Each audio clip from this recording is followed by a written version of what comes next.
একটি জাতীয় সনদ তৈরির মাধ্যমে ক্ষমতার বিন্যাসে পরিবর্তন ঘটানো জাতীয় ঐক্যমত্য কমিশনের লক্ষ্য বলে জানিয়েছেন কমিশনের সহসভাপতি অধ্যাপক আলী রিয়াজ। জনগণের প্রতি অঙ্গীকার ও প্রতিশ্রুতি বাস্তবায়নের মধ্য দিয়ে এই লক্ষ্যে এগিয়ে যেতে হবে বলে মত দেন তিনি। সোমবার জাতীয় সংসদ ভবনের এলডি হলে জাতীয় ঐক্যমত্য কমিশনের সঙ্গে গণ অধিকার পরিষদের আলোচনার শুরুতে আলী রিয়াজ এসব কথা বলেন।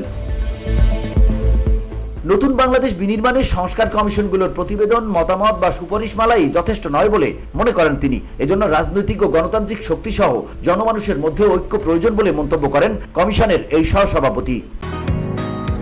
বসুন্ধরা, উত্তরা, বনশ্রী, কুড়িল ও বাড্ডা সহ রাজধানীর বিভিন্ন স্থানে অভিজাত ও অত্যাধুনিক মানের ফ্ল্যাট কেনার এক নির্ভরযোগ্য প্রতিষ্ঠান প্লেজেন্ট প্রপার্টিজ লিমিটেড।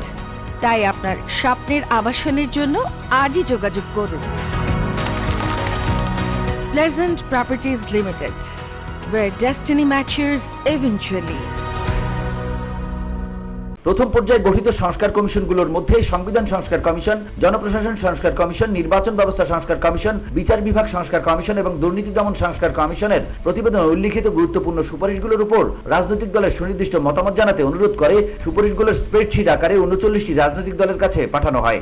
ইতিমধ্যে সংস্কার বিষয়ে জাতীয় ঐক্যমত্য কমিশন 35টি দলের কাছ থেকে মতামত পেয়েছে। VOD Bangla news desk.